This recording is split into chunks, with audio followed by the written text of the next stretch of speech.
Ang hangin sa loob ng perlas ng silangan ay may sariling bigat. Isang pinaghalong amoy ng mamahaling pabango, bagong lutong steak, at ang hindi maipaliwanag na tensyon na namamagitan sa mga empleyado. Nagniningning ang mga chandelier sa kitangin. Ang kanilang liwanag ay sumasayaw sa ibabaw ng mga kupitan ng alak, lumilikha ng ilusyon ng perpektong kapalapan. Ngunit para kay Lia Morales, ang kapayapaang yon ay isang manipis na salamin na anumang oras ay maaaring mabasag. At sa gabing iyon, nabasag na ito. Pumasag sa mahinang ugong ng mga usapan ang tinig ng isang babaeng may makapal na lipstick at kumikinang na mga alahas. Isang malamig na likido, isang mamahaling red wine, ang biglang bumuhos sa puting uniforme ni Lia. Naramdaman niya ang pagdampi nito sa kanyang balat, malamig at malagkit. Isang sandali ng katahimikan. Lahat ng mata sa kalapit na mga lamesa ay napunta sa kanya. Nakita niya sa gilid ng kanyang mata ang pagngisi ni Camille, isa sa mga kasamahan niyang waitress, isang ngisi na puno ng kasiyahan sa kapahamakan ng iba. Hindi kumilos si Lia. Hindi siya napasigaw o nagpakita ng anumang inis. Sanay na siya. Sanay na siyang maging invisible, maging isang bagay na hindi pinapansin hanggang sa magkamali. Dahan niyang kinuha ang panyong nakasuksok sa kanyang bulsa at sinimulang punasan ng mansa sa kanyang damit. Walang anuman po, ma'am. Aksidente lang po, mahinahon niyang sabi. Ang kanyang boses ay kalmado at kontrolado, kahit na sa loob niya ay kumukulo ang isang bagay na matagal na niyang itinatago. Mabuti naman, sabi ng babae. Hindi man lang tunay na humihingi ng paumanhin bago bumalik sa pakikipagtawanan sa kanyang mga kasama. Para sa kanila, si Lia ay bahagi lang ng muebles, isang uniforme na maaaring madumihan at lilinisin din. Nagpaalam si Lia para pumunta sa staff room. Sa bawat hakbang niya palayo, ramdam niya ang mga matang nakatitig sa kanyang likuran, lalo na ang mga mata ni Camille. Pagpasok sa maliit at masikip na silid sa likod ng kusina, isinandal niya ang kanyang noo sa malamig na pada ng locker. Uminga siya ng malalim, pinitigilan ng mga luhang nagbabadyang tumulo. Hindi dahil sa natapunan siya ng alak, kundi dahil sa bigat ng lahat. Ang amoy ng alak ay nagpaalala sa kanya ng amoy ng ospital, ang amoy ng antiseptic at sakit na naging tahanan niya sa loob ng 2 taon. Ang imahe ng kanyang ina, si Aling Rosario na nakahiga sa kama, unting tinatalo ng cancer, ay bumalik sa kanyang isipan. Ang mga ngiti nitong pilit, ang mga pangakong hindi na matutupad. Huwag mong hahayaang apakan nila ang pagkatao mo, anak. Ang dignidad, hindi yan namibili, ang huling habilin nito sa kanya. Kinuha niya ang kanyang telepono. Isang mensahe mula sa kanyang nakababatang kapatid, si Mia. Ate, akainam ka na ba ng gamot mo sa puso? Huwag kalimutan ha. Love you. Isang maliit na ngiti ang sumilay sa kanyang mga labi. Si Mia, ang 10 taong gulang niyang kapatid, na may butas sa puso, pero ang puso nito'y puno ng pagmamahal para sa kanya. Si Mia ang dahilan kung bakit siya bumabangon tuwing umaga. Si Mia ang dahilan kung bakit niya tinitiis ang mga gabing tulad nito. Ang pangarap niyang makapagtapos ng kursong linguistik sa universidad, ang mga librong naiwan sa kanilang maliit na apartment, lahat ng iyon ay isinantabi niya para sa gamutan ni Mia at sa pagbabayad ng limpak na utang na iniwan ng pagkamatay ng kanilang ina. Pumukas ang pinto ng staff room at pumasok si Camille, may dalang tray ng mga basong walang laman. Tumingin ito sa kanya mula ulo hanggang paa at huminto ang tingin sa basang mansa sa kanyang uniforme. Wow, ang galing! Sarkastikong sabi ni Camille habang inilalapag ang tray ng may kalabob. Kahit binuhusan na ng alak ng kliyente, kalmado pa rin. Parang malalang. Kaya paborito ka ni Ma'am Teresa, eh. Sanay kang magpaapik. Inarap siya ni Leah. Ang mga mata ay payapa pero marad. Hindi niya bibigyan si Camille ng kasiyahang makita siyang apektado. Trabaho lang ito, Camille. Inagawa ko lamang kailangan kong gawin. Kailangan.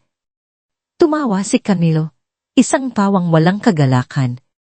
O, baka naman kailangan mo talaga ng pera kaya kahit anong kahihiyan, titiisin mo.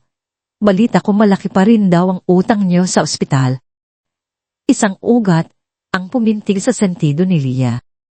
Alam ni Camille ang sitwasyon niya. Alam nito ang tungkol sa utang, ang tungkol kay Mia, at ginagamit nito iyon laban sa kanya. Sa loob ng 6 na buwan nilang pagsasama sa trabaho, wala nang ginawa si Camille kundi gawing miserable ang bawat araw niya. Inggit sa atensyong nakukuha ni Leah mula sa management dahil sa kanyang kasipagan at galing sa Ingles. Mas mabuti nang magtrabaho ng marangal kaysa manira ng iba para umangat. Malamig na sagot ni Leah bago ito talikuran para kumuha ng reserbang uniforme sa kanyang locker. Bago pa makasagot si Camille, bumukas ulit ang pinto. Si Teresa, ang kanilang manager na nasa mid-40s, isang babaeng straighta pero patas. Leah, magpalit ka na ng uniforme. May bagong dating. Lilit, table 7.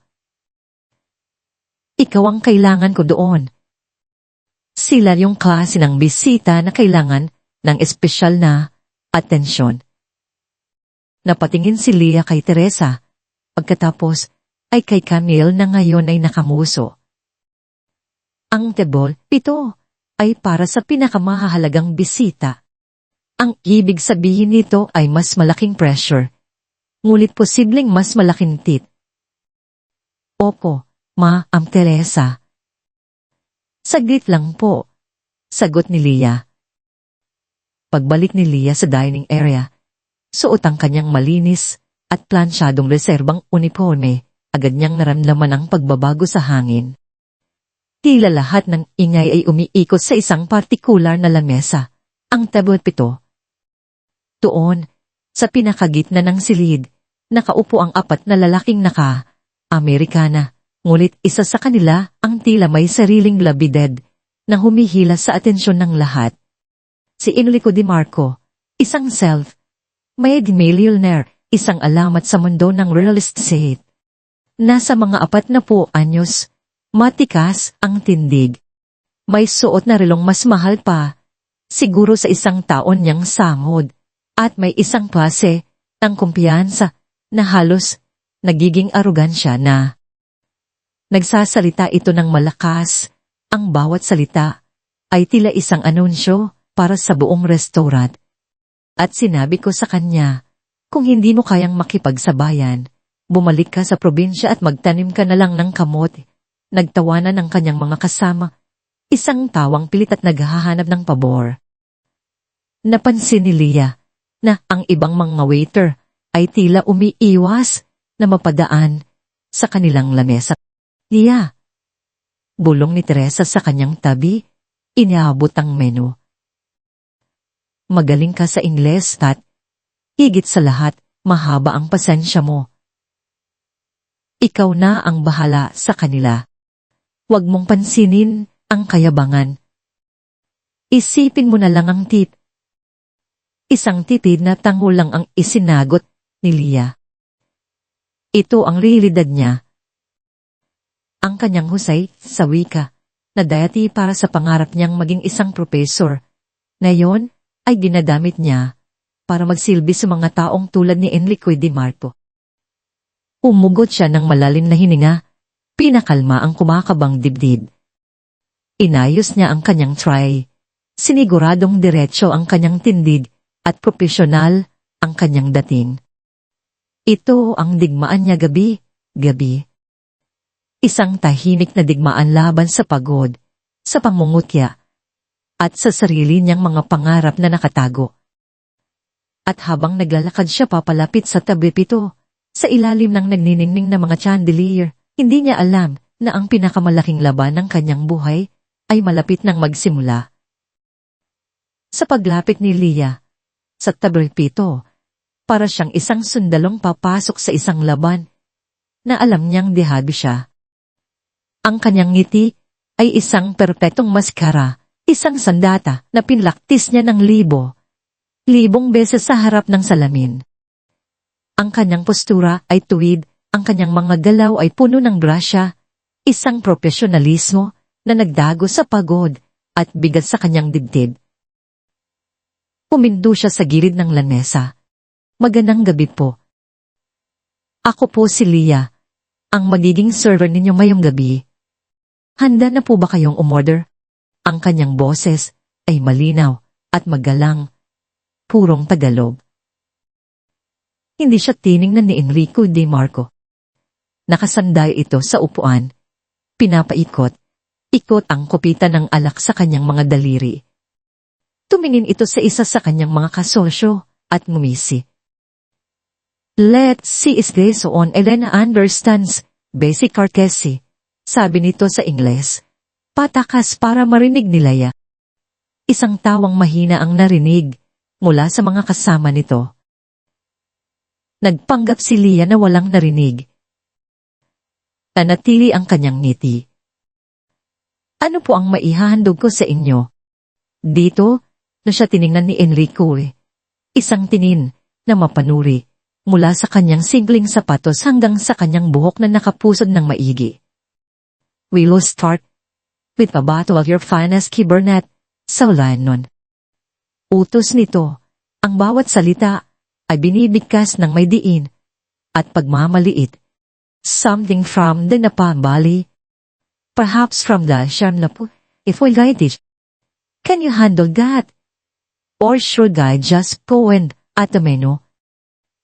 Ang tanong ay isang patibong, isang insulto na binalot sa kunwaring pagtatanong. Isang kislap ng larit ang dumaan sa mga mata ni Leah, ngunit agad itong nawala, pinalitan ng bangkong profesionalismo. Sige po sir. Titingnan ko po kung available ang aming Shamnapur at Wi-Fi gauge. Mayroon po kaming magandang seleksyon mula sa Napa.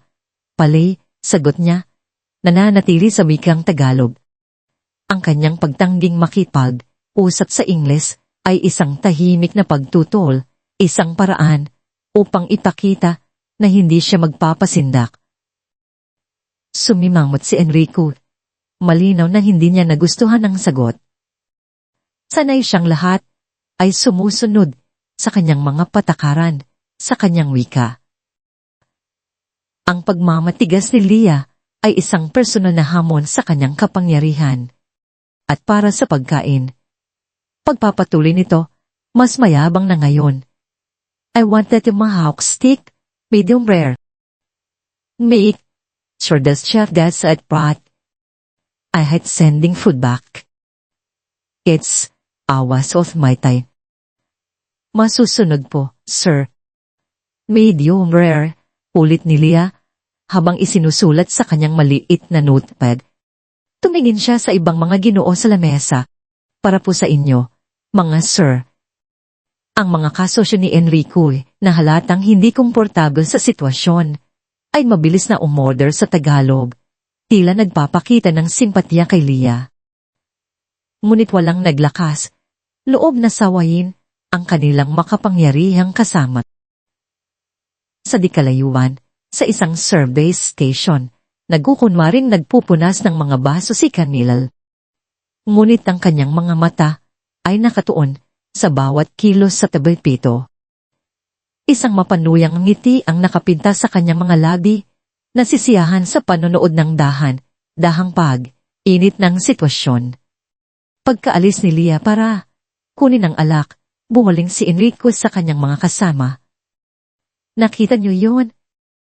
Ganyan ang problema sa bansang to. Walang ambisyon. Ayaw matuto.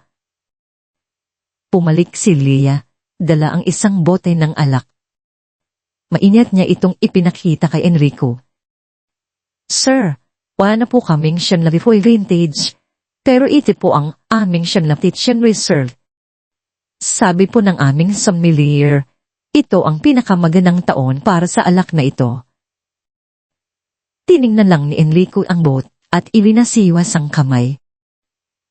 File, whatever. Just open it. Habang binubuksan ni Leah ang bote, narinig niya ang pagpapatuloy ni Enrico sa kanyang sermon. People like you never jet ahead because you're too simple, minded to learn. Diretsong sabi nito, ngayon ay nakatingin na sa kanya. Ang mga salita ay tumama kay Leah na parang sapal. Biglang pumasok sa isip niya ang tinig ng kanyang ina. Huwag mong hahayaang apakan nila ang pagkatao mo, anak. Ang dignidad, hindi iyan nabibili. Humigpit ang hawak niya sa corkscrew. Ang kanyang mga daliri ay namuti sa diin.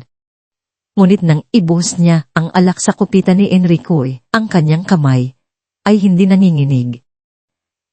Kalmado. Pinanood siya ni Enrico, naghihintay ng reaksyon. Isang luha, isang salitang pabalang. Kahit anong magpapatunay na natalo siya. Ngunit wala. Ang kalmadong mukha ni Leah ang mas lalong nagpainit ng ulo niya. Itinaas niya ang kutita, tinikman ng alak, at ibinaba ito ng may sobrang lakas. Pang! Ang tunog ng pagtama ng babasagin sa kahoy na lamesa ay umalingaw-ngaw. Napahinto ang mga usapan sa paligid. Lahat ng mata ay muling napunta sa kanila. Tumayo si Enrico ng bahagya. Ang mukha ay namumula dahil sa alak at gali. Itinuro niya si Leah. Ang kanyang boses ay isang dagundong sa tahimik na gabi.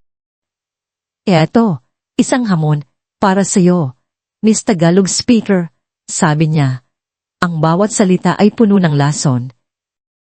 Ibigyan kita ng $1,000 cash kung kaya mo akong pagsilbihan gamit ang perpektong Ingles hanggang matapos ang gabi. Isa, alon ng tawanan ng sumabog mula sa kanyang mga kasama. Ang ilan ay tawang tawa. Ang iba ay nerbiyoso. Ang buong restaurant ay naging isang teatro. At si Leah ang nasa entablado, nakatutok sa ilalim ng isang malubit na ilaw. Mula sa malayo, nakita ni Leah ang namumutlang mukha ni Teresa. Puno ng pald. Aalala. Sa gitna ng kahihiyan, sa likod ng isa sa mga poste, dahang inilabas ni Camille ang kanyang cellphone. Tiniyak niyang hindi siya nakikita. Sa isang pagpindot, nagsimulang mag-record ang kamera, nakatutok sa eksena. Sa mukha ni Enrico na puno ng kayabangan at sa mukha ni Leah na hindi mabasa. Isang ngiting tagumpay ang sumilay sa kanyang labi. Ang mundo ni Leah ay tila bumadal. Ang ingay ng tawanan ay humina. Ang nakikita lang niya ay ang mapanlibak na mukha ni Enrico. Sa isang iglap, dumaan sa isip niya ang lahat, ang mga bayarin sa ospital, ang maintenance na gamot ni Mia, ang mga pangarap na isinuko niya. Ang isalim tulila, malaking pera, pero ang kapalit ay ang kanyang dignidad. Umina siya ng malalim. Isang hininga na humugot ng lakas mula sa kaibuturan ng kanyang pagkatao. Itinaas niya ang kanyang paningin mula sa sahig at tumitig ng diretsyo sa mga mata ni Enrico De Marco. Ang takot sa kanyang mga mata ay napalitan ng isang bagay na mas matigas, mas matibay, isang malamig na determinasyon. Ang katahimikan ay bumalot sa lamesa habang naghihintay ang lahat sa kanyang sagot. At pagkatapos, sa isang tinig na mahina, ngunit malinaw at kumuputo sa tensyon na parang isang kutsilyo. Nagsalita siya. As you wish, sir. Ang dalawang salitang yon ay lumutang sa air na parang isang hamon na ibinalik.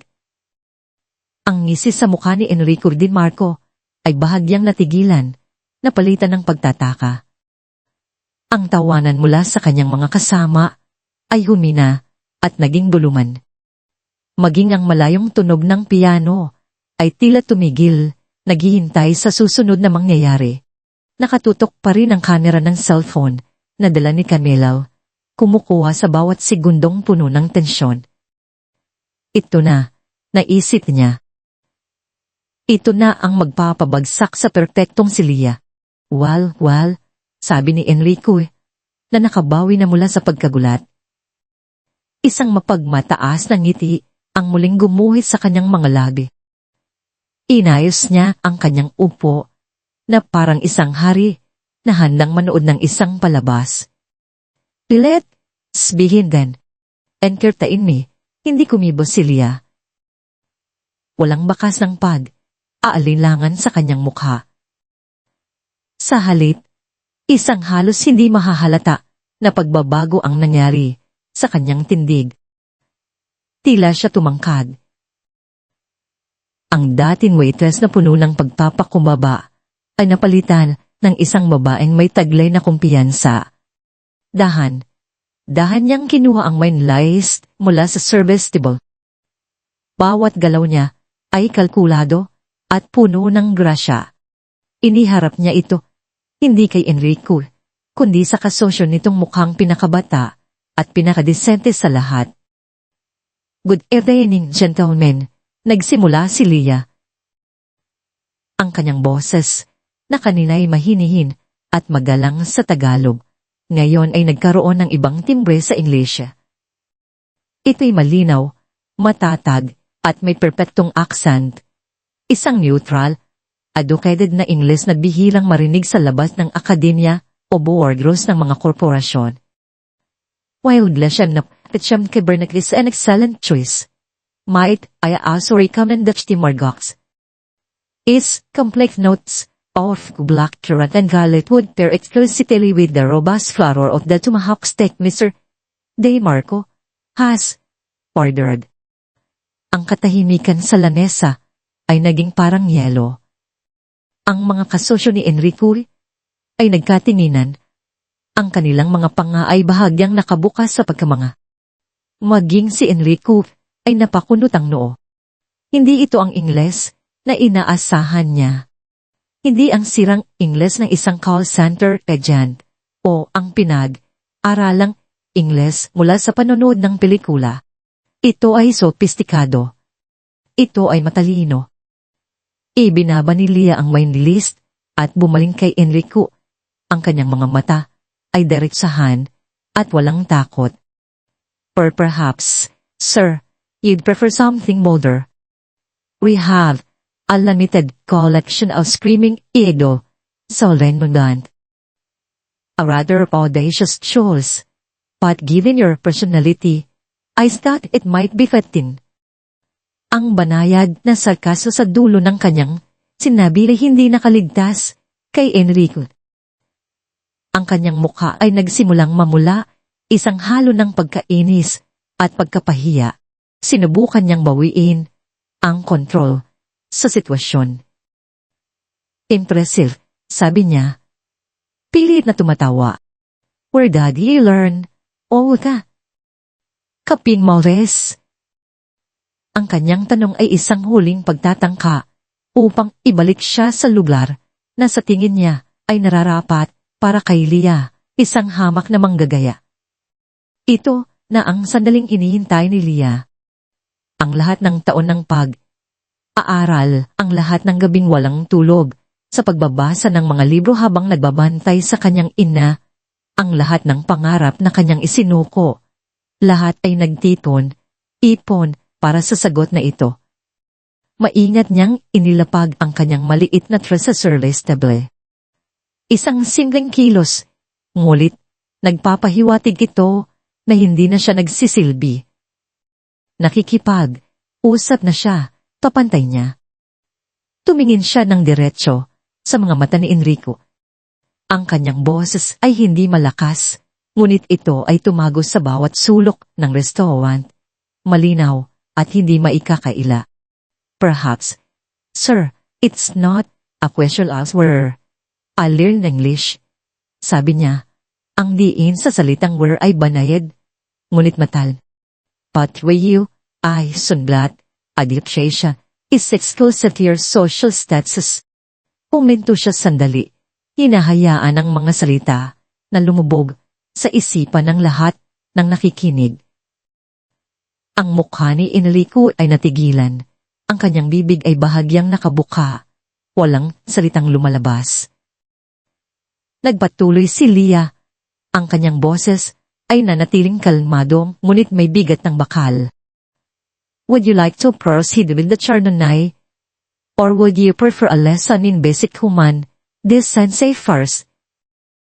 Muli siyang huminto, tila aalok ng isang tunay na pagpipilian.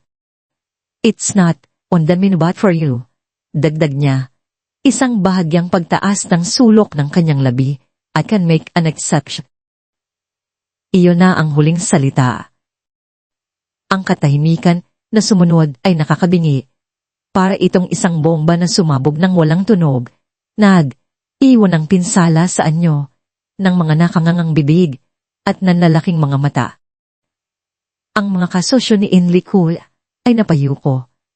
Ang ida ay napainom ng tubig. Nais na lang nilang maglaho sa kinauupuan. Si Enrico de Marco, ang lalaking kayang bilhin ng buong restaurant kung gugustuhin niya, ay napatahimik, walang maisagot. Ang kaniyang kayabangan ay gumuho na parang isang kastilyong duhangin na tinamaan ng alon. Ang tanging kulay sa kanyang mukha ay ang matingkad na pula ng kahihiyan. Sa likod ng poste, naninginig ang kamay ni Camille habang pinipindot ang stop record button. Napanganga siya, hindi sa tagumpay kundi sa lubos na pagkabigla. Ang video na akala niya ay magiging katatawanan ni Leah ay naging video ng kanyang sariling pagwawagi at ng lubos na pagkatalo ng isang makapangyarihang tao. Tinalikuran ni Leah ang lamesa. Kinuha niya ang kanyang tray at naglakad palayo. Ang kanyang likod ay tuwid, ang kanyang ulo ay taas, noo. Ang bawat hakbang niya palayo sa taboy pito ay isang hakbang papalapit sa pagbawi ng dignidad na sinubukang agawin sa kanya. Habang naglalakad siya, ang tanging naririnig niya ay ang malakas na pagtibok ng kanyang puso, hindi sa takot, kundi sa isang damdaming matagal na niyang hindi naramdaman, tagumpay.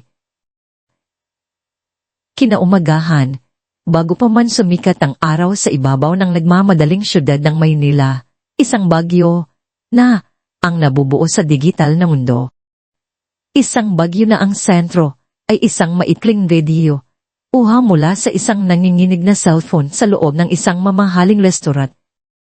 Ang video, na may titulong Waitress, Binara, at pinahiya ang mayabang na milyonaryo, Watch till end, ay kumalat na parang apoy. Ibinahagi ito mula sa isang maliit na gossip page patungo sa malalaking news outlets at social media influencers. Sa loob lang ng 6 na oras, umabot na ito sa milyong views, libong shares, at isang rumaragasang agos ng mga komento. Ang mukha ni Enrico de Marco, na karaniwang nakikita sa mga business magazine na may caption na visionary o tikoon, ngayon ay nasa ilalim ng mga salitang arogante, walang modo, at mayabang. Ang mukha ni Leah, na dati hindi kilala, ay biglang naging simbolo ng tapang, dignidad, at empowered woman.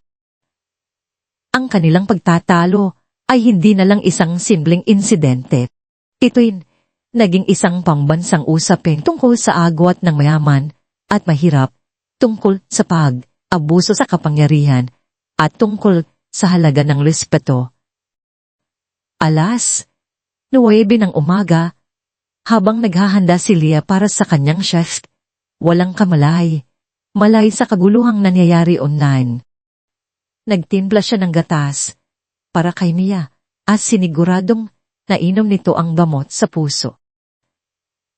Ate, arang pagod ka, sabi ni Mia habang nakatingin sa kanya nang may pag-aalala. Okay lang ba sawat mo? Isang ngiti ang pinilit ni Lia. O naman, bunso. Napuyat lang siguro. Sige na, baka maiit ka pa sa online class mo. Hinatid niya ng halik si Mia at lumabas ng kanilang maliit na apartment. Sa paglalakad niya, patungo sa sakahan, napansin niyang tila may kakaiba. Ilang tao ang napapatingin sa kanya, nagbubulungan. Ipinagsawa lang, bahala niya ito, marahil ay imahinasyon niya lang. Ngunit pagdating niya sa perlas ng silangan, ang pakiramdam ay hindi na mailatanggi. Ang mga kasamahan niyang mga kusinero, dishwasher, at kapwa waiter ay napahinto sa kanilang ginagawa nang makita siya. Ang kanilang mga tingin ay pinaghalong paghanga, takot, at pag-uusisa. Lia, ang boses ni Teresa ay tumawag mula sa kanyang opisina. Mayroon itong pagkaapurahan. Pagpasok ni Lia sa maliit na opisina, nakita niya si Teresa na nakaupo sa harap ng kanyang computer. Ang mukha ay balisa. Sa screen, naka-pause ang video. Ang kanyang sariling mukha kalmado at matatag, ang nakatitig pabalik sa kanya. Ang Teresa, ano po to? Mahinang tanong ni Lia, kahit na unti nang lumilinaw sa kanya ang lahat. Ito ang uusapan ng buong Pilipinas na yon. Sagot ni Teresa, ipinapakita ang bilang ng views sa ilalim ng video. May kumuha ng video kagabi. At ngayon, ikaw at si Mr. DeMarco ang laman ng lahat ng balita. Nanlamig ang buong katawan ni Lia. Pinanood niya ang video, ang bawat salita, ang bawat reaksyon.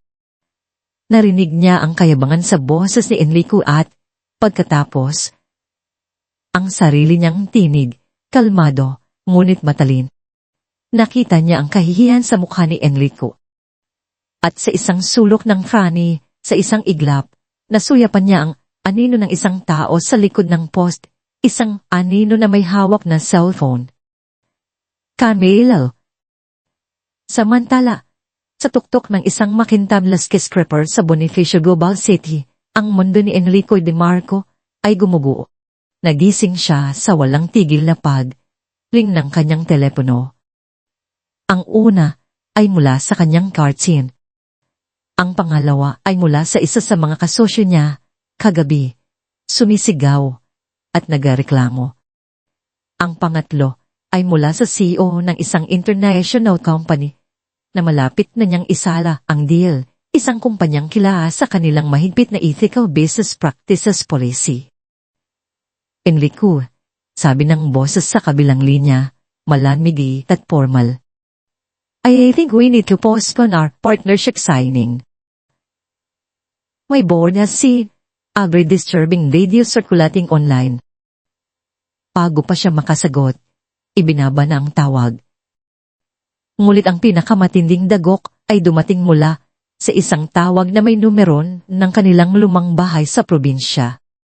Ang kanyang ama, si Don Ricardo, isang negosyanteng old school na nagtayo ng pundasyon ng kanilang yaman mula sa wala. Enrico, ang boses ng kanyang ama ay dumagundong, walang bakas ng paggalang sa pagiging bilyonaryo ng anak.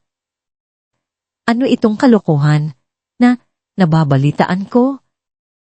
Pinagtatawanan tayo ng mga kamag, anak natin. Ipinapahiya mo ang apelido natin. Dad, it's just a misunderstanding. Sinubukang ipaliwanag ni Enrico habang minamasahe ang kanyang sentido. Hindi yan misunderstanding, sigaw ni Don Ricardo. Kayabangan yan. Nakalimutan mo na ba kung saan ka nang galing, Enrico? Nakalimutan mo na ba noong tayo ang pinagtatawanan at minamaliit ng mga mayayaman sa bayan natin? Maging katulad ka na nila. Naging katulad ka na ng mga taong kinamumuhian natin noon. Ang mga salita ng kanyang ama ay tumama ng mas malakas kaysa sa kahit anong banta ng pagkawala ng kontrata. Dahil totoo. Sa kanyang pag-akyat sa tugatog ng tagumpay, nakalimutan na niya ang pakiramdam lang nasa ibaba. Matapos ang tawag, ibinato ni Enrico ang kanyang telepono sa pader. Sumabog ito sa maraming piraso, ngunit hindi nito napatahimik ang ingay sa kanyang ulo. Pulo ng galit, tinawagan niya ang kanyang executive assistant gamit ang landline. Find out everything about that waitress at hanapin mo kung sino ang nag-upload ng video. Sigaw niya. Gusto kong mawala ang video na yan. Bayaran mo kung sino ang dapat bayaran at yung babaeng yon, alukin mo ng pera. Igyan mo ng presyo. Lahat ng tao may presyo. Siguraduhin mong hindi na siya muling magsasalita. Ibinaba niya ang telepono. Sa gitna ng kanyang galit, sa gitna ng kaguluhan, isang imahe ang paulit-ulit na bumabalik sa kanyang isipan, ang mukha ni Leah. Ang kalmadong mukha. Ang mga matang hindi natinag. At sa unang pagkakataon, naisip niya paano kung tama ang kanyang ama. Ang ulan ay nagsimulang pumatak sa mga bintana ng kanilang maliit na apartment, isang mahinang tunog na tila nakikisabay sa kabog ng dibdib ni Leah. Pinauwi siya ni Teresa mula sa restaurant, sinabing mas mabuting magpalamig muna ng sitwasyon. Ngayon, nakaupo siya sa kanilang munding sala, ang kanyang isip ay isang magulong dagat ng mga tanong at takot. Paano kung mawalan siya ng trabaho? Ito ang tanging bumubuhay sa kanila ni Mia. Paano ang mga gamot, ang mga bayarin, ang utang, ang isang gabing pagtatanggol sa dignidad ay maaaring maging sanhi ng pagbagsak ng lahat ng pinaghirapan niya? Ate, may kumakatok, sabi ni Mia mula sa kanyang kwarto. Ang tinig ay aalangan. Nagkatinginan sila. Ihira silang magkaroon ng bisita. Dahan-dang lumapit si Leah sa pinto. Sumilip sa maliit na butas. Isang lalaking hindi pamilyar na nakasuot ng mamahaling barong, may dalang itin na briefcase. Mukha siyang abogado. Isang malamig na kaba ang gumapang sa kanyang likuran. Pinuksan niya ang pinto ng bahan. Miss Liana Morales? Tanong ng lalaki. Ang boses ay formal at walang emosyon. Ako nga po. Sino po sila? Ako si Attorney Diaz. Ipinadala ako rito ni Mr. Enrico De Marco. Ang pangalang iyon ay nagdulot ng bigat sa hangin. Naramdaman ni Leah na humigpit ang hawak niya sa doorknob. Pwede ba tayong mag-usap sa loob? Saglit lang ito, sabi ng abogado. Ang tingin ay lumibot sa simpleng pasilyo ng kanilang apartment building na tila may nakitang dumi. Aalangan man, pinapasok siya ni Leah. Ayaw niyang gumawa ng eksena sa labas. Pinaupo niya ito sa kanilang ngunit malinis na sopa. Lumabas si Mia mula sa kwarto, puno ng kuryosidad, ngunit sinanyasan siya ni Leah na bumalik muna.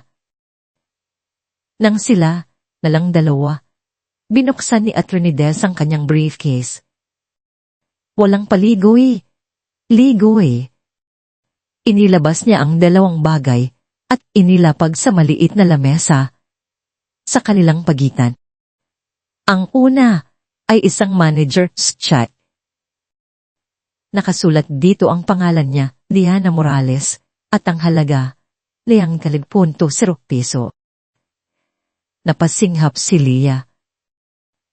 Ang halagang yon, halos kalahati na yon ng utang nila sa ospital. Ang halagang yon ay katumbas ng mahigit 2 taon niyang sahod sa restaurant. Ang halagang yon ay kapayapaan, seguridad. Ang pangalawa ay isang makapal na dokumento. Sa ibabaw, nakasulat ang mga salitang non-disclosure and settlement agreement. Ninangtaan ₱5.0, Miss Moraes. Nagsimulang magpaliwanag si Attorney Reyes, ang kanyang tono ay parang nagbebenta ng isang produkto. Ito ay bilang kabayaran sa emotional distress na idinulot sa iyo ng insidente. Ang kailangan mo lang gawin ay pirmahan itong kasunduan. Kinuha ni Leah ang dokumento. Ang kanyang mga kamay ay bahagyang nanginginig. Pinasa niya ang ilang mga linya, legal jargon. Ngunit malinaw ang mensahe, sa pagpirma niya, hindi na siya maaaring magsalita patungkol sa nangyari. Sasabihin niya sa publiko na isa iyong misunderstanding. Maglalabas siya ng isang public apology para sa kanyang bahagi sa gulo. At higit sa lahat, aaminin niyang tinanggap niya ang pera bilang tulong at hindi bilang bayad, pinsala. Ito ay isang pagbili. Pinibili ni Enrico Di Marco hindi lang ang kanyang katahimikan, kundi pati na rin ang kanyang kwento. Pinibili nito ang katotohanan. Ni Marco understands your situation, pagpapatuloy ng abogado, isang pahiwatig ng pagmamaliit sa kanyang boses. Nais niyang tumulong. Isipin mo na lang, Miss Morales, ang perang ito, malaki ang maitutulong sa pamilya mo, matatapos na ang gulo. Makakabalik na sa normal ang lahat. Tumingin si Leah sa tseke. Nakita niya ang mukha ng kanyang ina sa ospital. Ang mga monitor, ang mga bill. Narinig niya ang mahinang ubo ni Mia sa kabilang kwarto. Ang perang ito ang sagot. Isang pirma lang, isang maliit na pagsisinungaling, isang paglunok sa kanyang palit. Tumingin siya kay Attorney Reyes. Nakita niya sa mga mata nito ang inaasahan na siya, isang ordinaryong waitress na gipit sa pera, ay agad na susunggaban ng alo. Para sa kanila, lahat ng tao ay may presyo, at ito na ang presyo niya. Ngunit sa sandaling iyon, isang alaala ang bumalik sa kanya. Ang alaala ng kanyang ina na, kahit hirap ng huminga, ay nagawa pa rin sabihin sa kanya, ang pera, Leah, nauubos. Ang posisyon, nawawala. Pero ang dignidad, yan ang tanging yaman na walang sinuman ang makakakuha sa iyo. Maliban sa sarili mo, isang biglaang kalinawan ang bumuhos sa kanyang isipan. Ang titirkunto, Sir Iso, ay hindi kapal. Ito ay isang kadena na itatali siya sa isang kasinungalingang habang buhay. Isang amin na ang kanyang dignidad ay may katumbas na presyo. Dahan, kinuha ni Leah ang cheque. Tinitigan niya ito sa huling pagkakataon. Pagkatapos, sa harap ng nagtatakang abogado, pinunit niya ito sa gitna. Clack, ang tunog ng napupunit na papel ay tila mas malakas kaysa sa kulog sa labas. Kinuha niya ang non-disclosure agreement at ginawa rin ng pareho. Pinunit niya ito ng paulit-ulit hanggang sa maging maliliit na piraso. Napatayo si Attorney Reyes, hindi makapaniwala. Anong ginagawa mo? Alam mo ba kung anong sinasayang mo? Tumayo rin si Leah. Ang panginginig sa kanyang mga kamay ay nawala na. Ang takot sa kanyang mga mata ay napalitan ng isang matatag na apoy. Alam ko po kung ano ang tinatanggihan ko, Sabi niya, ang kanyang boses ay kalmado ngunit may bigat. At mas alam ko kung ano ang pinipili ko. Inilagay niya ang mga piraso ng papel sa kamay ng abogado. My silence is not for sale, sabi niya sa Ingles. Ang mga salita ay lumabas ng may diin at dignidad. Uncle Mr. Ilico de Marco that my dignity is worth more than this money. Hindi mo naiintindihan ang ginagawa mo, bulong ng abogado. Aayos ng kanyang damit. Tila hindi alam kung paano react. You are making a very powerful enemy. Hindi po ako nakikipag-away, sagot ni Leah. Pinaprotektahan ko lang po ang natitira sa akin. Pinuksan niya ang pinto. Salamat po sa pagdalaw ninyo. Nang walang masabi, lumabas si Attorney Diaz dala ang mga piraso ng papel na simbolo ng kanyang kabiguan. Isinara ni Leah ang pinto at isinandal ang kanyang likod dito. Napapikit siya. Ang kanyang puso ay bumibilis. Ngunit sa unahang pagkakataon sa buong araw, naramdaman niya ang kapayapaan. Sa kabilang panig ng lungsod, sa isang maranyang opisina, nakatanggap si Enrico de Marco ng isang tawag. Sir, sabi ng nanginginig na boses ni Attorney Diaz sa kabilang linya. May problema po tayo. Tinanggihan niya ang alok. What do you mean? Tinanggihan. Taasan mo ang presyo, gawin mong 1,000,000, sigaw ni Enrico. Hindi po yun ang problema, sir. Pinunit niya. Pinunit niya ang cheque sa harap ko. Huminto, sandali ang abogado. Tila inuulit sa isip ang eksena. At may pinapasabi po siya. Ano? My silence is not for sale. Antom sir, Enrico de Marco that my dignity is worth more than this money. Isang nakabibinging katahimikan ang sumunod sa kabilang linya.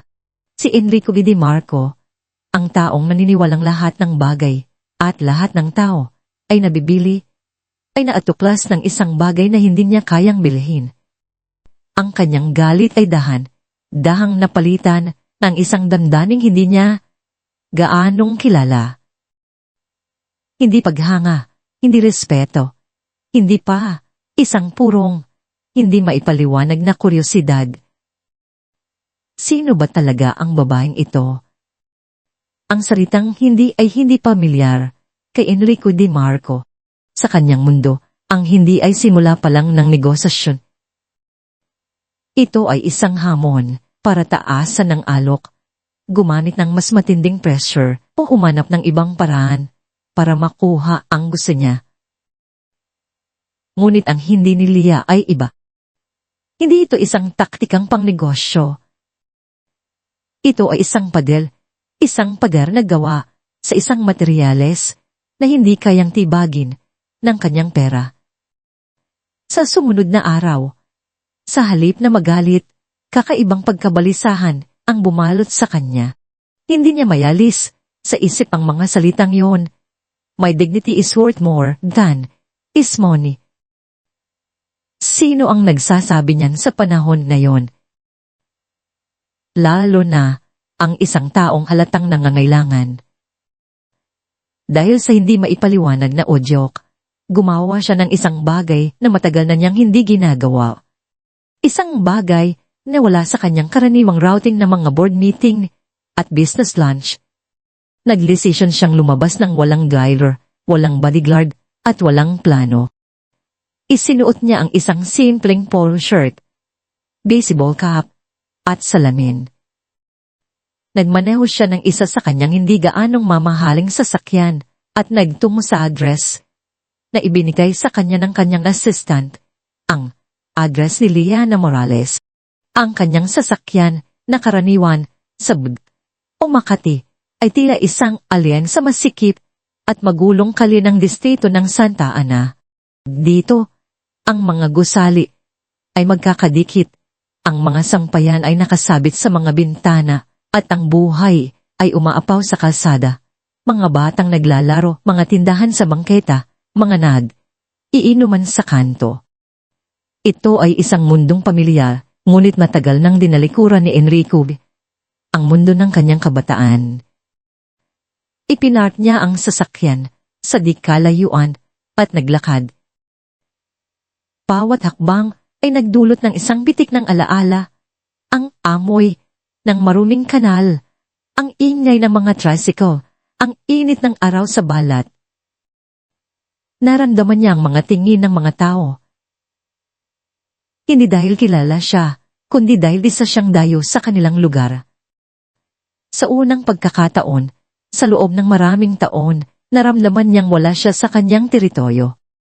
Mula sa kabilang kalsada, sa lilim ng isang malaking puno ng mangga, natanaw niya ang apartment building ni Leah. Isa itong lumang story building na kumukupas na ang pintura. Umupo siya sa isang sementadong upuan, kunwari, naghihintay at nagmasid. Pagkaraan ng halos 1 oras, lumabas si Leah. Hindi siya naka-uniforme.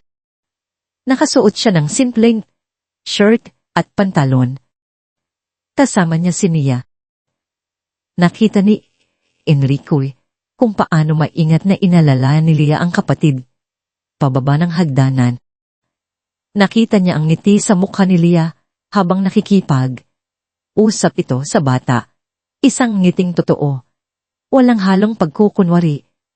Hindi tulad ng ngiting ibinibigay niya sa mga customer sa restaurant. Naglakad sila papunta sa isang maliit na tindahan sa kanto. Habang naghihintay, umupo si Mia sa isang bangko. May lumapit na batang kalye, marungis at payat. Akala ni Enrico ay itataboy ito ni Leah. Ngunit sa halip, hinitian niya ang bata, kumuha ng tinapay mula sa kanyang supot, at ibinigay dito, isang sinling eksena. Ngunit para kay Enrico, ito ay isang malakas na sampal. Ang babaeng tinawag niyang simple, Minded ay nagpakita ng kabutihang loob na matagal na niyang kinalimutan. Ang babaeng inalok niya ng ₱250,000 para sa kanyang dignidad, ay mas piniling ibahagi ang kakaunting mayroon siya sa isang taong mas nangangailangan. Doon, sa ilalim ng puno ng mangga, sa gitna ng magulong kalye ng Santa Ana, naramdaman ni Enrico Di Marco na siya, at hindi si Leah, ang tunay na mahirap. Ang hangin sa perlas ng silangan ay naging mabigat at puno ng hinala. Para kay Leah, ang bawat ngiti ng kasamahan ay tila may anino. Ang bawat bulungan ay parang isang akusasyon. Ang restaurant, na dati niyang kanlungan mula sa mga problema sa bahay, ay naging isang kolte kung saan siya ang nasasakdal, ngunit hindi niya alam kung ano ang kanyang kasalanan.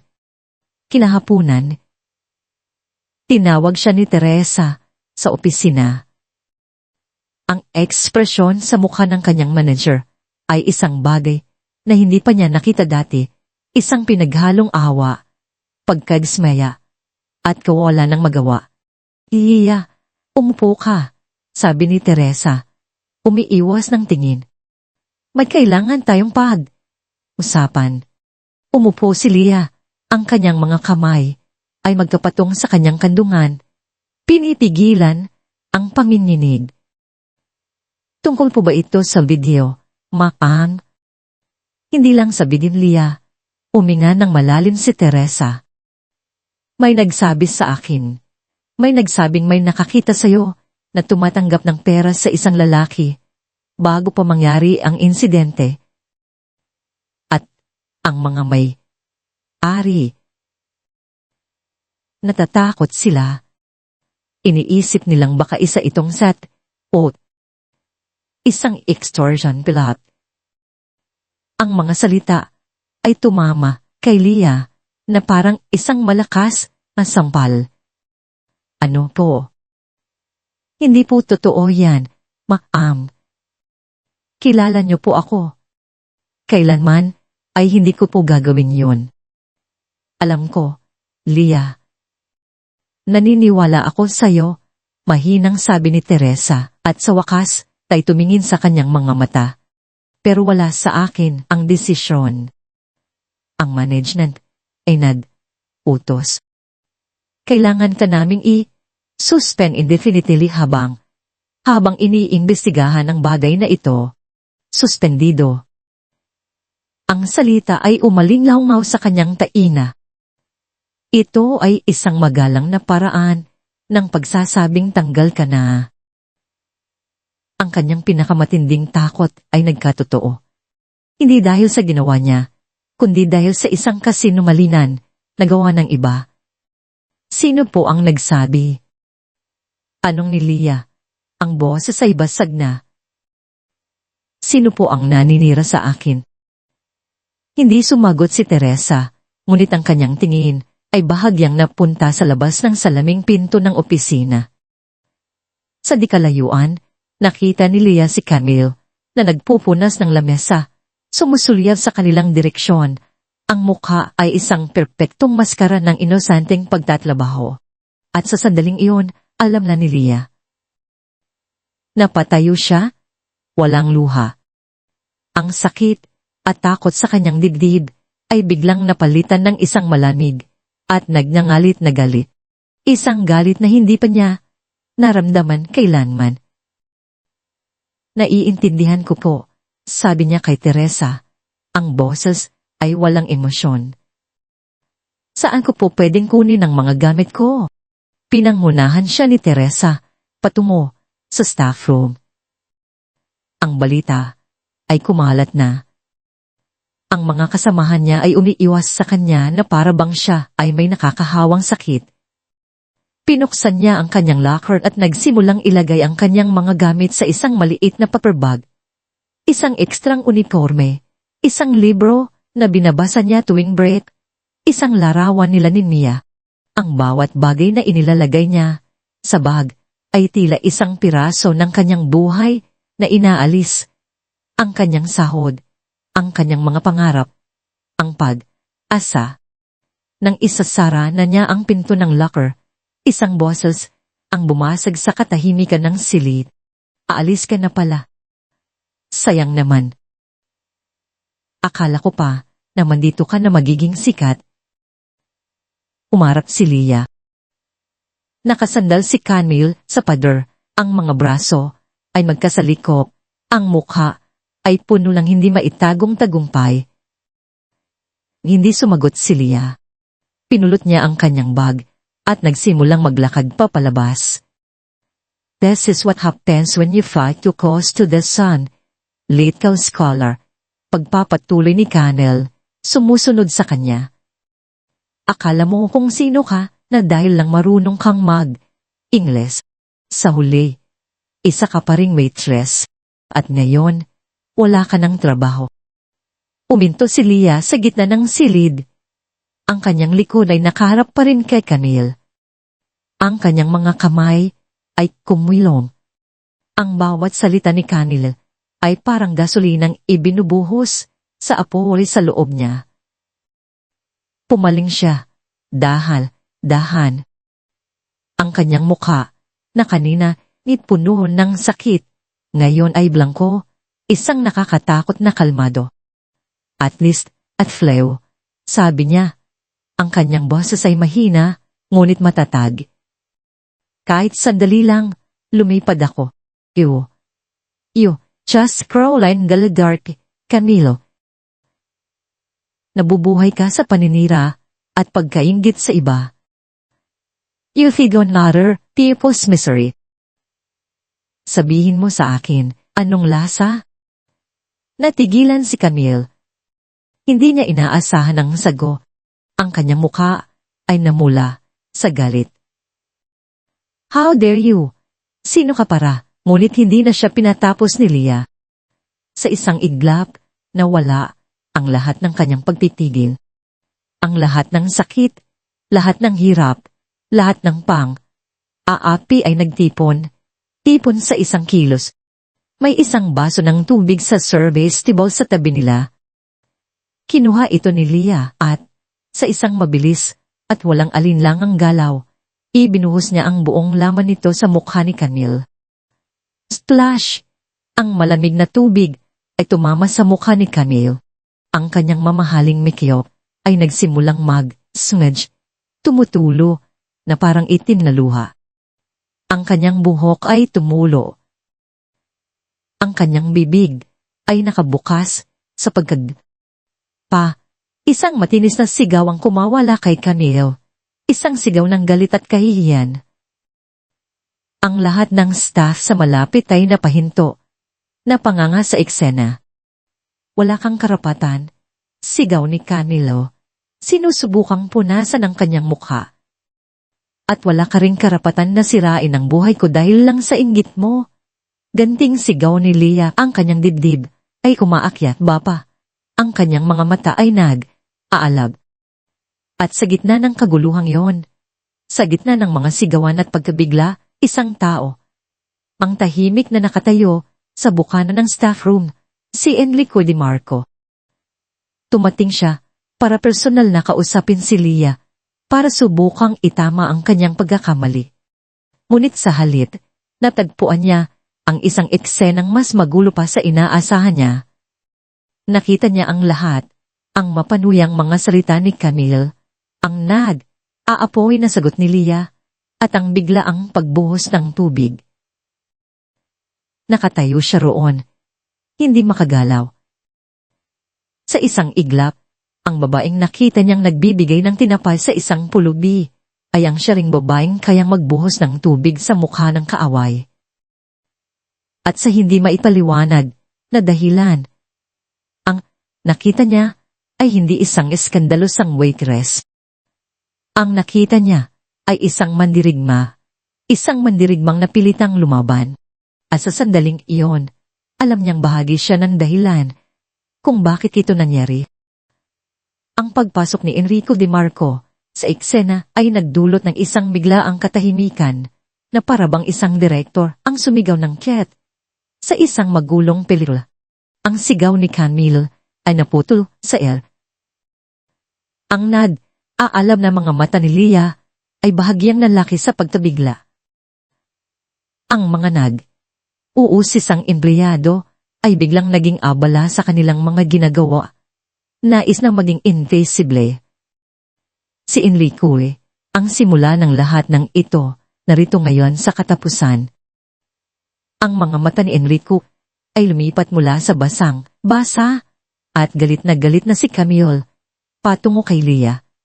Nakita niya ang baso sa kamay ni Leah, ang akyat, baba ng dibdib nito, ang determinasyon sa kanyang mga mata, na unting, napapalitan ng realisasyon sa kung sino ang kadarating lang.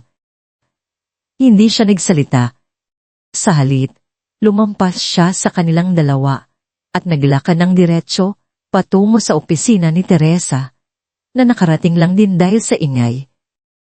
Ito Di Marco, sabi ni Teresa, ang boses ay puno ng pagkabigla at aalala. Hindi po namin kayo inaasahan. Kailangan nating mag-usap. Sabi ni Enrico, ang kanyang boses ay kalmado, ngunit may bigat na hindi maaaring tanggihan. Ikaw, ako, at siya, dagdag niya, bahagyang tumango sa direksyon ni Camille. Sa loob ng opisina mo, dayon na, walang nagawa si Teresa, kundi sumunod.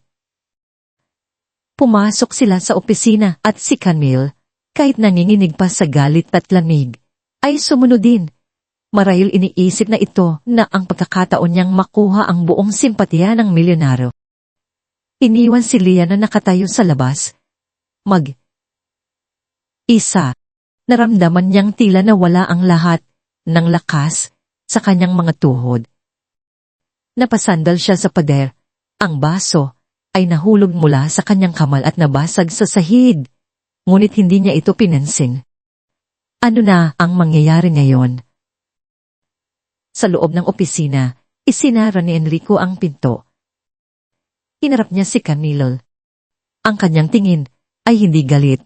Ito ay malamig at mapanuri. Ulitin mo ba sa harap ko ang sinabi mo kay Maang Teresa? Tanong niya. Aalangan si Camille, ngunit nakita niya itong pagkakataon. Sir, ang totoo po, nakita ko po si Leah na tumatanggap ng pera.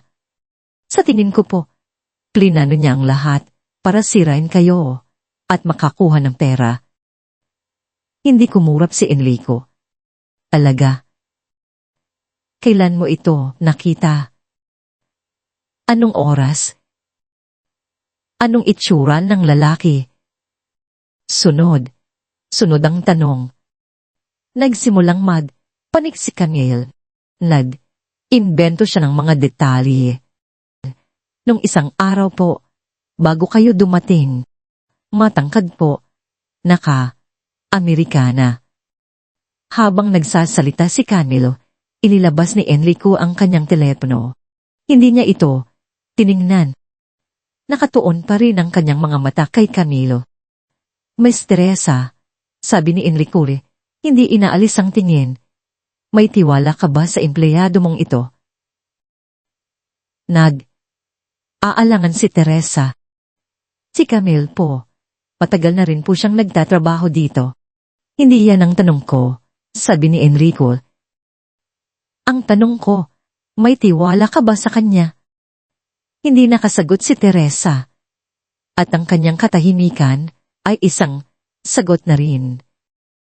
Pagkatapos ipinatong ni Enrico ang kanyang telepono sa lamesa at pinindot ang kay. Isang audio recording ang umalingaw-ngaw sa maliit na silid. O sa tito ng isang lalaki. Sir, tinanggihan niya ang alok. Pinunit niya ang check sa harap ko. At may pinapasabi po siya, mas sila is not for sale. Ito ang boses ni Attorney Diaz. Record ni Enrico noong sila'y usap. Napatigil si Camilo. Ang kulay sa kanyang mukha ay biglang nawala. Iyan ang boses ng abogado ko. Paliwanag ni Enrico ang kanyang boses ay nanatiling kalmado. Noong isang araw, inalok si Miss Morales ng $250,000 para manahimik. Tinanggihan niya. Pinulit niya ang tseke. Paano nangyari na ang isang taong tumanggi sa $250,000 ay magpaplano ng lahat para lang sa pera? Tumingin siya kay Camille. Ang kanyang mga mata ngayon ay tila nakikita ang kaluluwa nito. At paano nangyari na ang lalaking sinasabi mong nagbigay sa kanya ng pera ay mukhang kamukha ng abogado ko na kinabukasan palang pumunta sa kanya? Ang mga kasinungalingan ni Camille ay gumumo. Wala na siyang masabi. Napatingin siya kay Teresa. Humihingi ng tulong. Ngunit ang nakita niya ay isang mukha ng matinding pagkadismaya. Pero bakit? Bakit niyo po ito ginagawa? Nalilitong tanong ni Teresa kay Enrico. Kayo po ang biktima dito. Umiling si Enrico. Hindi. Ako ang nagsimula ng lahat. Dahil sa kayabangan ko nagkaroon ng gulo. At dahil sa gulo, nakita ng mga taong tulad niya, sabi niya, tumingin kay Camille, ang pagkakataon na manira ng iba. Huminga siya ng malalim. Si Miss Morales ay nawalan ng trabaho dahil sa isang kasinungalingan. Isang kasinungalingan na umusbong mula sa aking pagkakamali. Kaya responsibilidad kong itama ito. Sa huling pagkakataon, tumingin siya kay Camille. Umalis ka na. Huwag ka nang magpakita pa rito. Nang walang salita, tumakbo si Camille palabas ng opisina, dala ang kanyang kahihiyan. Iniwan ni Enrico si Teresa sa loob. Tulala pa rin sa mga nangyayari. Lumabas siya at nakita si Leah na nakaupo sa isang sulok. Ang mukha ay nakasubsob sa kanyang mga kamay. Sa sahig, naroon pa rin ang mga piraso ng nabasag na baso. Hindi alam ni Enrico kung ano ang sasabihin. Ang mga salitang patawad, "Oh sorry," ay tila napakababaw. Lumabas siya ng restaurant Ang ulan kanina ay tumila na, ngunit ang kalye ay basa pa rin at ang hangin ay malamig. Nakita niyang naglalakad si Leah, walang payong, patungo sa isang waiting shed. Sinundan niya ito. Umupo si Leah sa dulo ng mahabang upuan ng shed, nakatingin sa malayo. Ang mga mata ay walang buhay. Hindi niya namalayan ang pagdating ni Enrico. Tumayo si Enrico sa kanyang likuran. Hindi alam kung paano sisimulan ng isang usapa. Ang ulan ay nagsimulang umambon muli. Pinuksan ni Enrico ang kanyang payong. Hindi para sa kanyang sarili. Itinapat niya ito sa ibabaw ni Leah. Pinoprotektahan siya mula sa maliliit na patak ng ulan na nagsisimulang mahulog. Hindi sila nagsarita. Sa loob ng ilang minuto, ang tanging maririnig ay ang tunog ng mga sasakyan sa basang kalsada at ang mahinang pagpatak ng ambon sa payong. Ito ang unang pagkakataon na may ginawa si Enrico de Marco para sa ibang tao nang walang inaasahang kapalit. Ito ang unang akbang. At sa ilalim ng kulay, abong langit ng Maynila, sa tabi ng isang babaeng sinaktan niya, nagsimula ang kanyang mahabang paglalakbay patungo sa pagbabago. Ang katahimikan sa ilalim ng payong ay may sariling bigat at kahulugan. Para kay Leah, ang presensya ni Enrico sa kanyang likuran ay isang bagay na hindi niya maintindihan. Ito ba ay isa na namang uri ng pagmamaliit, isang pagpapakita ng kapangyarihan na kahit sa pinakamababa niyang punto ay kaya pa rin siyang sundan? Dahan, itinaas niya ang kanyang ulo. Nakita niya ang itim na payong sa ibabaw niya. At, sa likod nito, ang seryosong mukha ni Enrico de Marco. Ang kanyang mga mata, ang mga matang minsay tumingin sa kanya, nang may alipusta, na yun ay may bahid ng isang bagay na hindi niya mabasa. Pagsisisi. Owa. Ano pong ginagawa ninyo rito? Tanong ni Leah. Ang kanyang boses ay mahina at pagod. Lumipat si Enrico at umupo sa kabilang dulo ng bangko. Pinapanatili ang distansya, ngunit sinisiguradong pareho silang nasa ilalim ng payong. Ang tunog ng ambon sa itim na tela ang tanging musika sa kanilang pagitan. I was wrong, Leah, sabi niya. At sa unang pagkakataon, tinawag siya nito sa kanyang pangalan. Ang boses niya ay iba. Walang kayabangan, walang kapangyarihan. Ito ay boses lang ng isang tao. Mali ako. Hindi sumagot si Leah. Inintay niya ang kasunod, ang mga paliwanag, ang mga dahilan. Medbika na monster without realizing it. Pagpapatuloy ni Enrico, nakatingin sa basang kalsada.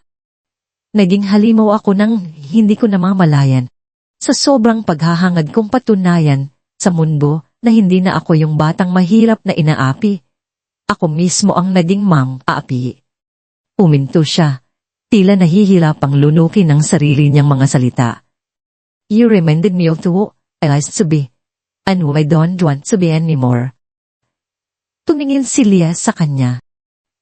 Sa kabila ng lahat, nakita niya ang isang kislap ng katapatan sa mga mata nito. Ngunit ang sakit at kahihiyan ay masyadong malalim para basta na lang mapawi ng isang pag-amin. Ang isang sorry po ba ay maibabalik ang trabaho ko? Mahina niyang tanong, ang pait ay hindi maitago sa kanyang boses. Ang sorry po ba ay mababayaran ng mga gamot ng kapatid ko? Hindi umilag si Enrico sa tanong.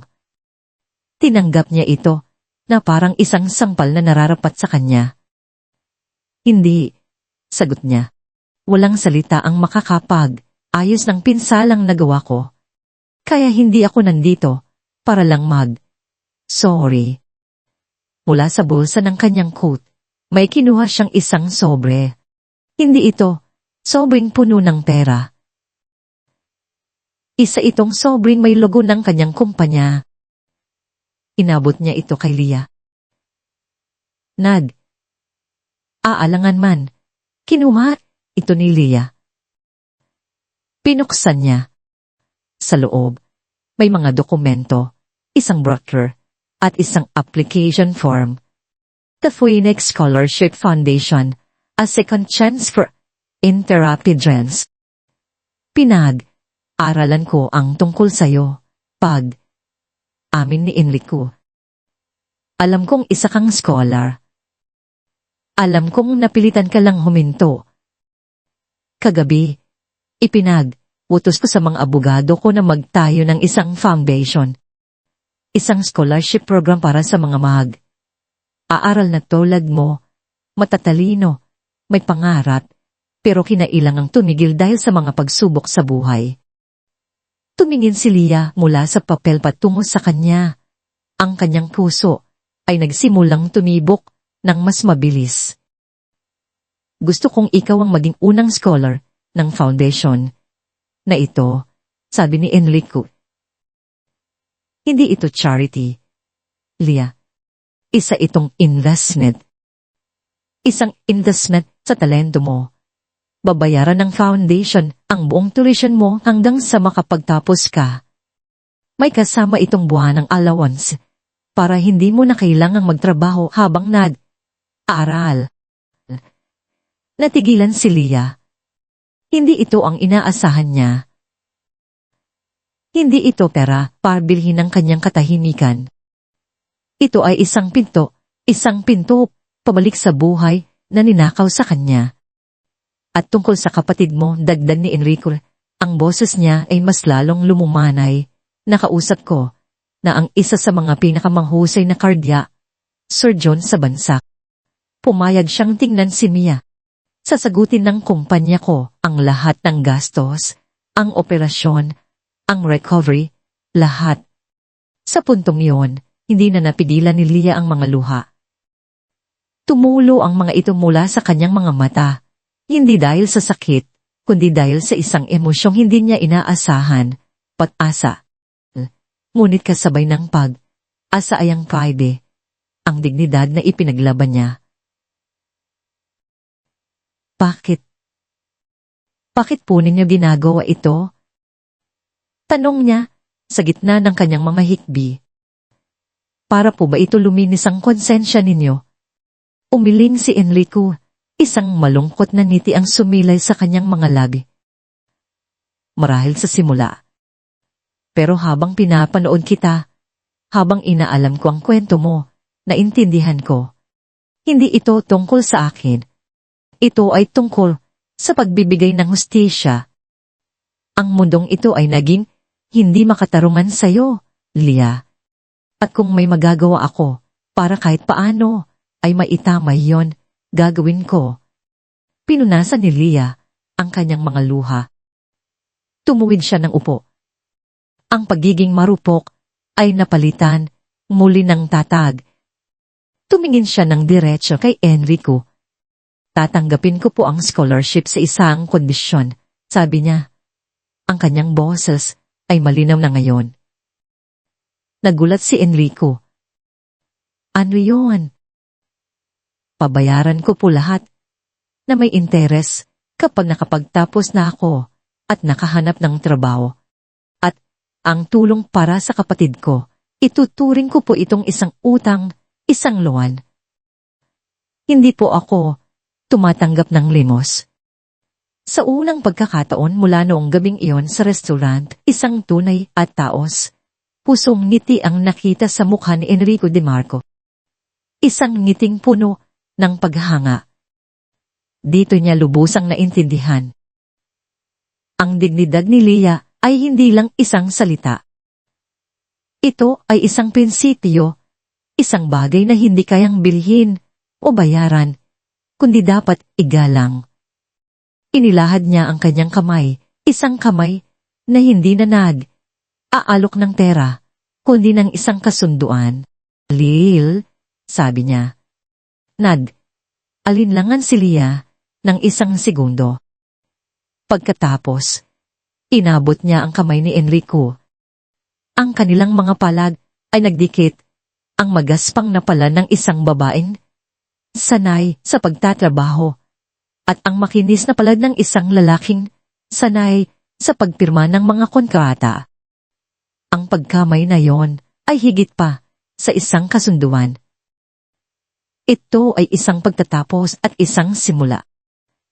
Ang pagtatapos ang isang laban na nagsimula sa kayabangan at ang simula ng isang pagkakaunawaan na itinayo sa pundasyon ng respeto. Habang magkahawak ang kanilang mga kamay, tumila ang ulan, at sa pagitan ng mga ulap, isang sinag ng araw ang sumilip, nagbibigay liwanag sa basang kalye, na parabang ang langit mismo ay sumasang ayon sa bagong simula na nabuo sa isang hamak na waiting shed. Lumipas ang 6 na buwan. Ang ulan ay napalitan ng mainit na sikat ng araw, at kasabay ng pagbabago ng panahon ay ang pagbabago sa buhay ng mga taong pinagtagpo ng isang gabing puno ng tensyon. Ang kampus ng Universidad ng Pilipinas ay kasing gulo at kasing buhay ng dati. Ngunit para kay Leah, na muling naglalakad sa mga pasilyo nito, bawat sulok ay may bagong kahulugan. Dala ang kanyang mga libro. Hindi na siya ang waitress na may pasang mga problema, kundi isang scholar, isang aaral na binigyan ng pangalawang pagkakataon. Mas nakatuon siya ngayon, mas determinado. Ang bawat aralin ay hindi na lang teorya, ito ay isang sandata, isang hakbang papalapit sa isang kinabukasan, kung saan siya, at hindi ang sirkunstansya, ang may hawak ng kanyang tadhana. Sa kanilang apartment, ang dating mahinang ubo ni Mia ay napalitan ng masiglang tawanan. Ang operasyon ay naging matagumpay. Ang dating maputlang balat ng bata ay may kulay na ngayon at ang kanyang mga mata ay nagniningning. Hindi na niya kailangan ng napakaraming gamot. Ang tanging kailangan na lang niya ay ang patuloy na aalaga at ang pagmamahal ng kanyang ate. Ang kalusugan ni Mia, ang pinakamalaking himala sa buhay ni Leah. Minsan sa isang linggo, nagkikita sina Leah at Enrico. Hindi ito mga romantikong date. Ito ay mga uusap sa isang simpleng coffee shop malapit sa universidad. Magkaibigan. Isang kakaibang pagkakaibigan na nabuo mula sa abo ng isang komprontasyon. Uusapan nila ang mga libro, ang mga pangarap ni Leah, ang mga bagong natututunan niya. At sa mga uusap na yon, nakikita ni Leah ang pagbabago kay Enrico. Ang dating aroganting milyonaryo ay naging mas mapagkumbaba, mas mausisa. Ikinuwento niya kay Leah ang mga pagbabagong ginagawa niya sa kanyang kumpanya. Naglunsad siya ng mga bagong programa para sa kapakanan ng mga empleyado. Nag-invest sa mga community project. Nagsimula siyang makinig, isang bagay na hindi niya ginagawa noon. Maging ang kanyang ama, si Don Ricardo, ay nagsimulang tingnan siya ng may bagong paggalang, hindi dahil sa kanyang pera, kundi dahil sa kanyang pagkatao. Isang hapon, habang nagkakape sila, isang na ilang natanggap ni Leah. Isang imbitasyon. Inaanyayahan siya ng Linguist States Department na maging isa sa mga guest speaker para sa isang simposyong na may temang wika, kultura, at kapangyarihan. Ako? Gulat na tanong ni Leah. Ipinapakita ang telepono kay Enrico. Bakit ako? Estudyante pa lang ako. Ngumiti si Enrico. Dahil may kwento ka, Leah. Isang kwentong kailangang marinig ng iba. Sa araw ng simposyon, ang bulwagan ay puno ng mga estudyante at propesor. Nandoon si Teresa, ang dati niyang manager, na ngayon ay isa sa mga pinakamalapit niyang kaibigan. Nandoon si Mia, kasama ang isang nurse. Ang mukha ay puno ng pagmamalaki para sa kanyang ate. Nanginginig ang mga tuhod ni Leah habang paakyat siya sa entablado.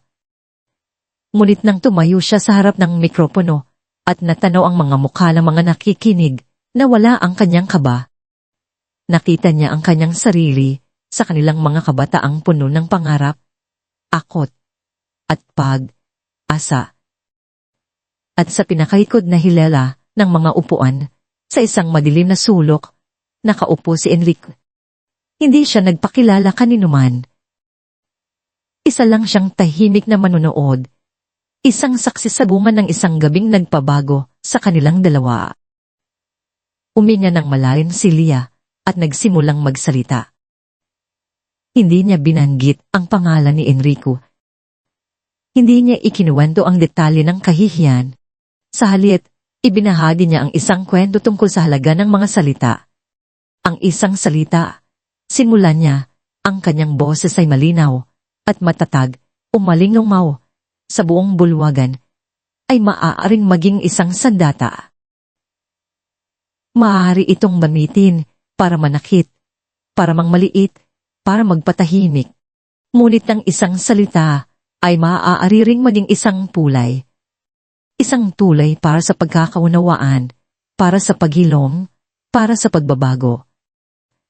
Tumingin siya sa direksyon kung saan nakaupo si Enrico. Nagtama ang kanilang mga mata. Ang halaga ng isang salita ay hindi nasusukat sa kung gaano ito kalakas isinigaw o kung gaano ito kasopistikado. Ang tunay na halaga nito ay nasa katotohanan ng dala nito at sa dignidad ng taong nagsasalita. Nagpatuloy siya. Ang kanyang mga salita ay dumadaloy mula sa puso, mula sa kanyang mga karanasan.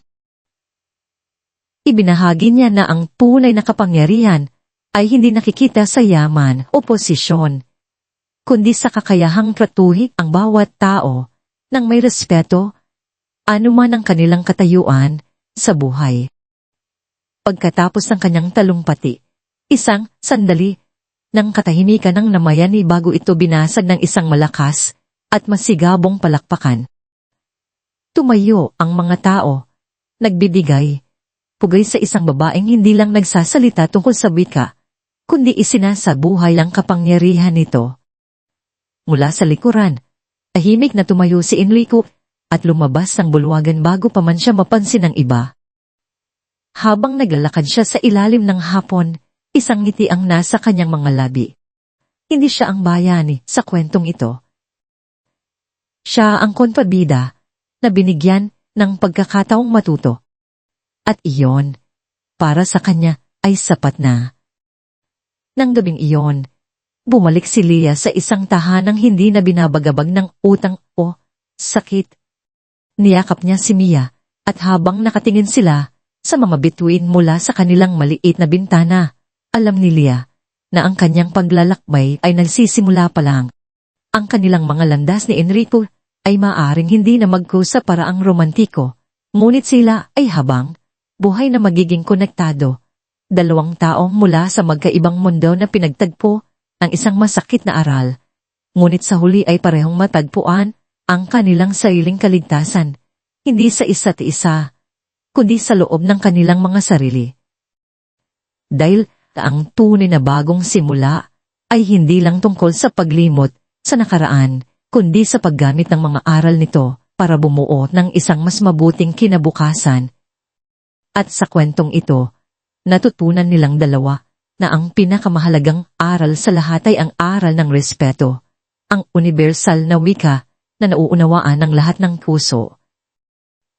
1 taon, 3 buwan, at 6 na araw ng unting paghilom, pagbangon, at pagbuo ng isang bagong uri ng normalidad. Para kay Lia, ang 1 taon ay parang isang buong buhay na nagdaan. Ang dating tahimik na apartment na puno ng anino ng kalungkutan ay ngayon puno na ng tawanan ni Mia, na malusog at masigla, na nakikipaghabulan sa kanilang alagang tuta.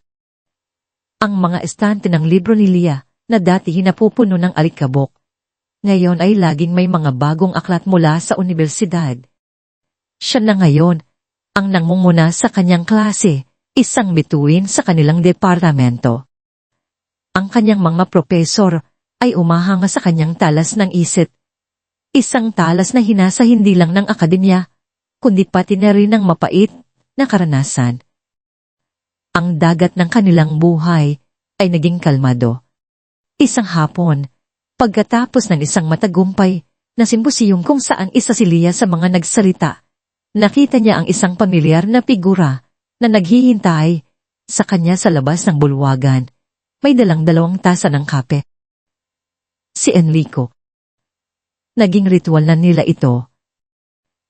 Ang kanyang pretensya ay naging isang komportableng bahagi ng kanyang bagong buhay. Galing mo kanina, bati ni Enrico Iniabot ang isang tasa. Ang kanyang ngiti ay totoo. Walang bahid ng dating kayabangan. The professor, is finally coming out. Salamat. Sagot ni Leah, tinatanggap ang maiit na kape. Salamat sa pagpunta. Ladi, simpleng sagot ni Enrico. Naglakad sila sa luntiang damuhan ng campus. Nag-uusap tungkol sa mga teorya ng Mika at sa mga plano ni Leah pagkatapos ng kolehiyo. Ang kanilang pag-uusap ay madali, natural. Ngunit sa ilalim ng kalmadong usapan na yon, may isang bagay na hindi tayo nareresolba, isang bagay na tanging silang dalawa lang ang nakakaalam, ang utang. Bawat buwan, nagpapadala si Leah ng maliit na halaga sa opisina ni Enrico bilang bayad, isang simbolikong kilos ang kanyang kalayaan. At bawat buwan, ahimik itong idindeposito ni Enrico sa isang trust fund para sa kinabukasan ni Mia, nang hindi nalalaman ni Leah. Ang kanilang payapang mundo ay isang tahimik na dagat. Ngunit hindi nila alam nila sa kalaliman nito. Isang malaking alon ang nagsisimula ng mabuo. Sa kabilang panig ng syudad, sa malamig at malawak na opisina ng DeMarco Holdings, isang hindi inaasahang bisita ang dumating. Si Don Ricardo DeMarco. Ang kanyang presensya ay tila nagpababa ng temperatura sa buong silid. Enrico, sabi ng matanda, walang paligoy. Ligoy habang ibinabagsak ang isang makapal na folder sa lamesa ng anak. May problema tayo. Dad, I was about to call you. Wag ngayon. Putol ni Don Ricardo. Ang kanyang mga mata ay matalin. Ang Kulo Corporation. Ang mga Hapon. 2 buwan na tayong uusap pero walang nangyayari. Paakas sila ng pakas. Kung hindi natin makukuha ang investment, ngayon, malalagay sa alanganin ang ekspansyon natin sa Visayas. Napabuntong. Ininis si Enrico. Mang, kudo deal. Ito ang sakit ng ulo niya sa nakalipas na mga linggo. Isa itong napakalaking investment mula sa isang napakatradisyonal na korporasyon sa Japan. Ang mga numero ay perpekto. Ang alok nila ay higit pa sa sapat. Ngunit sa bawat pag-uusap, laging may hadlang, laging may isang magalang, ngunit malamig na pagtanggi. We're doing everything we can, Dad. Baka kailangan lang ng mas maraming oras, sagot ni Enrico. Sinusubukang maging kalmado. Umalakhak si Don Ricardo, isang tawang walang kagalakan. Oras. O baka naman nawala na ang angas mo, Enrico. Mula noong nangyari, yung iskandalo sa restaurant, nagbago ka. Naging malambot ka. Dad, that's not. Huwag mo akong lukuhin. Tumaas ang boses ng matanda. Nakikita ko. Naririnig ko sa mga board member. Masyado ka nang maawain sa mga empleyado. Masyado ka nang iisip sa imay mo. Nakalimutan mo na ba kung paano tayo umangat? Ginamit natin ang ating lakas, ang ating talino para lamangan sila. Hindi tayo naghintay, sumusugod tayo. Ang mga salita ni Don Ricardo ay parang mga multo. mula sa nakaraan. Iyon ang dating Enrico. Ang Enrico pinatatalakan ang isang empleyado para sa maliit na pagkakamali. Ang Enrico na hindi magdadalawang isip na sirain ang isang kakumpetensya. Iba na ngayon, Dad, mahinahong sagot ni Enrico. Alaga, hamon ng kanyang ama. Patunayan mo, ayusin mo ang kododiel. Kung hindi mo kaya sa bago mong paraan, uminto si Don Ricardo, lumapit sa bintana at tumingin sa syudad sa ibaba. Pakapanahon nang ibalik mo ang dating ikaw. Ang Enrico Di Marco na kinatatakutan ng lahat. Ang pag-uusap na yun ay iwan ang lason sa isip ni Enrico. Sa sumunod na linggo, ginawa niya ang lahat. Alok siya ng mas magagandang tuntunin. Nagpadala siya ng mga regalo. Ngunit wala. Ang pader sa pagitan nila, ang Kodo Corporation, ay nanatiling matibay. Isang gabi, sa sobrang pagod at stress, dinala siya ng kanyang mga paa sa pamilyar na coffee shop malapit sa universidad, umaasang makita si Leah, na parabang ang presensya nito ay isang gamot sa kaguluhan sa kanyang isip. Nakita niya ito sa isang sulok, nakatutok sa kanyang laptop, napapaligiran ng mga libro. Ang payapang itsura nito ay isang malaking kaibahan sa bagyo sa loob niya. Mukhang pagod ka, sabi ni Leah nang mapansin siya. Inalis nito ang kanyang salamin. Medyo amin ni Enrico. Umupo sa tapat niya. Pisces Provence. Hindi na niya napigilan ang sarili. Kinuwento niya ang lahat. Ang tungkol sa Kodo Corporation, ang tungkol sa mga hapon, ang tungkol sa pressure mula sa kanyang ama. Hindi siya humihingi ng tulong, naglalabas lang siya ng sama ng loob. Parang may hindi nakikitang pader sa pagitan namin, sabi niya. Lahat ng sinasabi namin, parang dumadaan lang sa ibabaw ng ulo nila. Walang kumakagat. Nakinig lang si Leah. Nang matapos si Enrico, hindi ito nagbigay ng payo. Sa halip, nagtanong ito, pwede ko bang makita? Ang alin? Ang mga email? Ang mga proposal? Kung paano kayo nakipag-usap sa kanila? Aalangan si Enrico. Confidential ang mga yon. Ngunit sa pundong yon, wala na siyang pakialam. May tiwala siya kay Leah.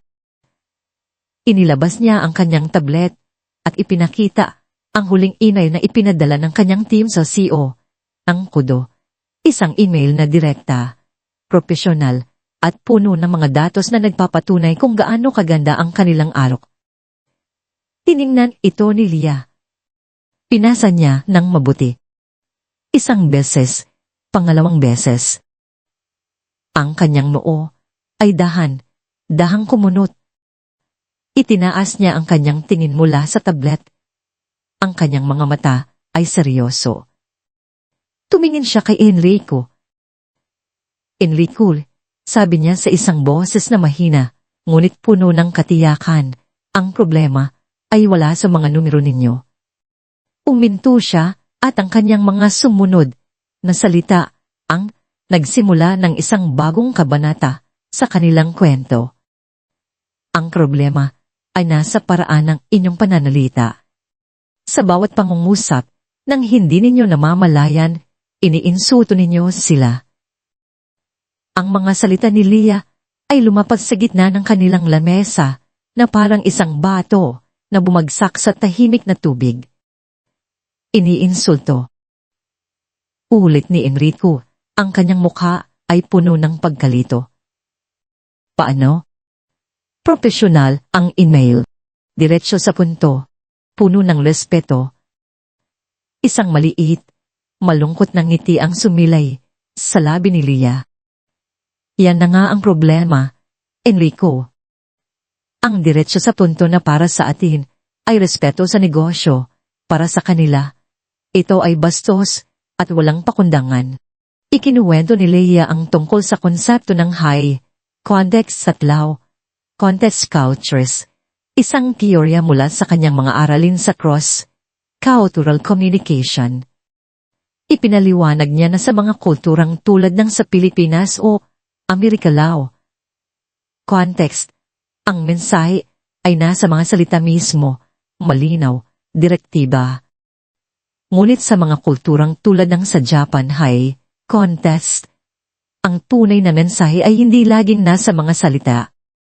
Ito ay nasa konteksto, sa relasyon, sa mga hindi sinasabi, sa mga payatig. Tingnan mo ito, sabi ni Leia.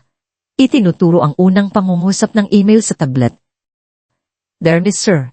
Tanaka, following up on our last conversation, we would like to reiterate the financial benefits. Para sa atin, patient yan, paliwanag ni Leia. Para sa kanila, isa yang insulto. Agad, negosyo. Walang personal na pangungumusta. Walang pagbanggit sa pamilya, sa panahon, o sa karangalang makausap sila. Para sa kanila, ipinapahiwatig ninyo na ang tanging halaga ng relasyon ninyo ay pera. Itinuro niya ang isa pang bahagi. We believe gas, that's the best for you, Wolga. Para sa atin, iyan ay kumpiyansa, sabi niya. Para sa kanila, iyan ay kayabangan. Para mong sinasabi na sila ang mas nangangailangan sa inyo, hindi kayo. Sa bawat paliwanag ni Leia, isang ilaw ang unti-unting nabubuhay sa isip ni Enrico. Ang pader, na hindi niya matibag. Pibag ay hindi pala gawa sa semento. Ito ay gawa sa salamin ng magkaibang kultura. At sila, sa kanilang kaluraning pamamaraan, ay paulit-ulit na ibinabangga ang kanilang mga sarili dito. Lahat ng ito, dahil lang sa mga salita, bulong ni Enrico, hindi makapaniwala. Hindi lang sa mga salita, Enrico, pagtatama ni Leia. Sa wikang nasa pagitan ng mga salita.